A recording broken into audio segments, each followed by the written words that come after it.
This will be part 4 of our teaching that we're doing in 1 Thessalonians. And we're talking about the day of Yahuwah, or what your English translation says as the day of the Lord.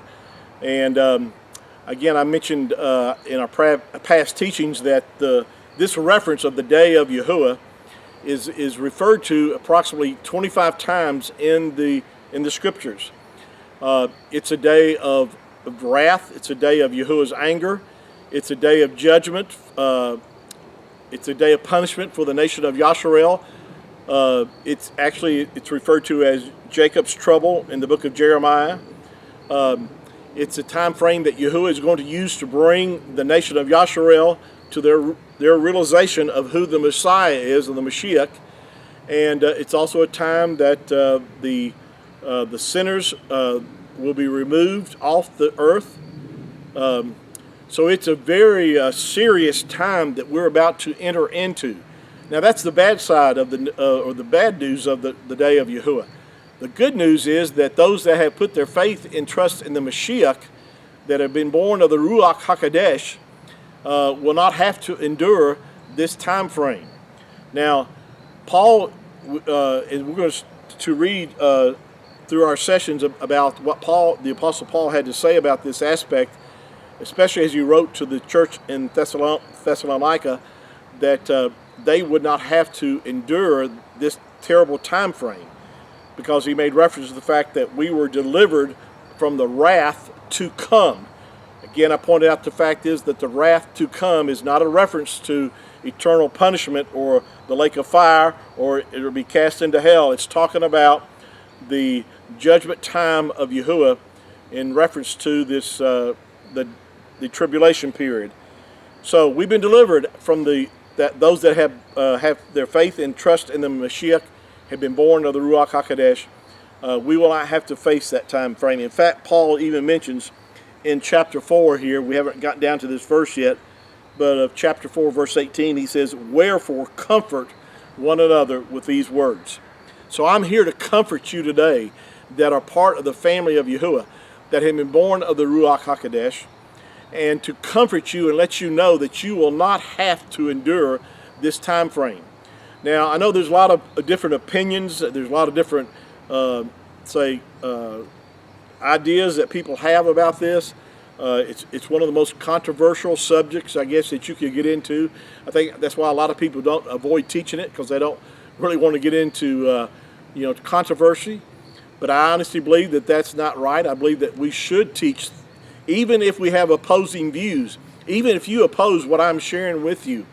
If you will listen, and listen not just to this particular session, but all the ones that we'll be doing on this, with an open mind, and that hopefully you'll see things the way that I actually, not because I see it that way, but because the way that I've seen it from every angle. I've seen it from where people say there is no rapture.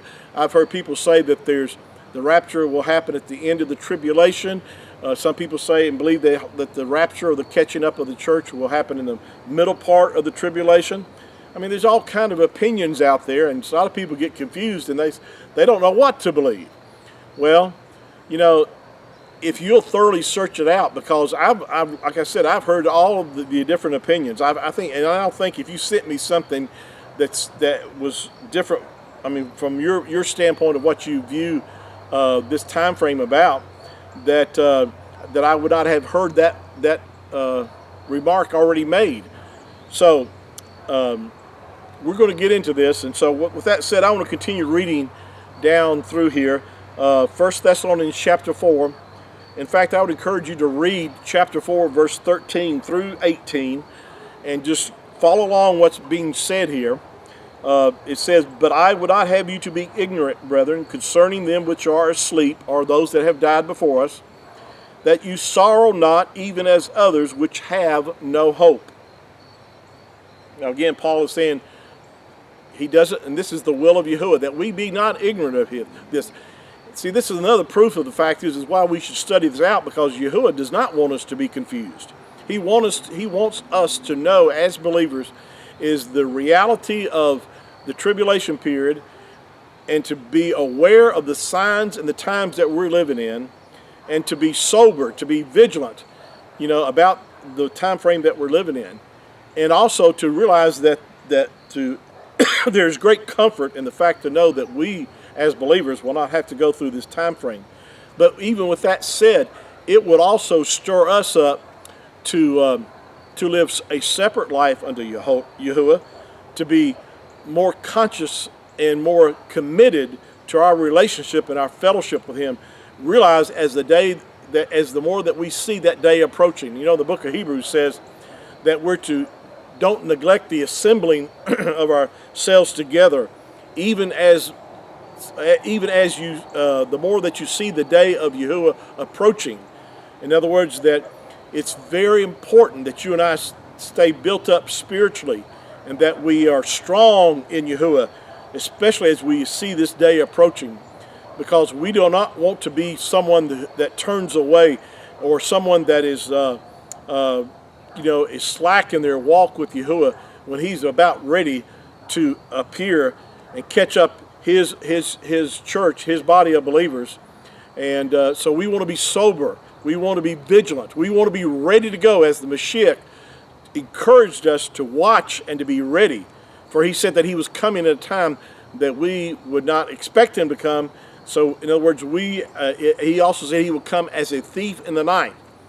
Now, I know, let me say this about that aspect of it. I believe that for those that aren't born again of the Ruach HaKodesh, of course, it's going to catch them totally by surprise. It's going to catch them as a thief in the night.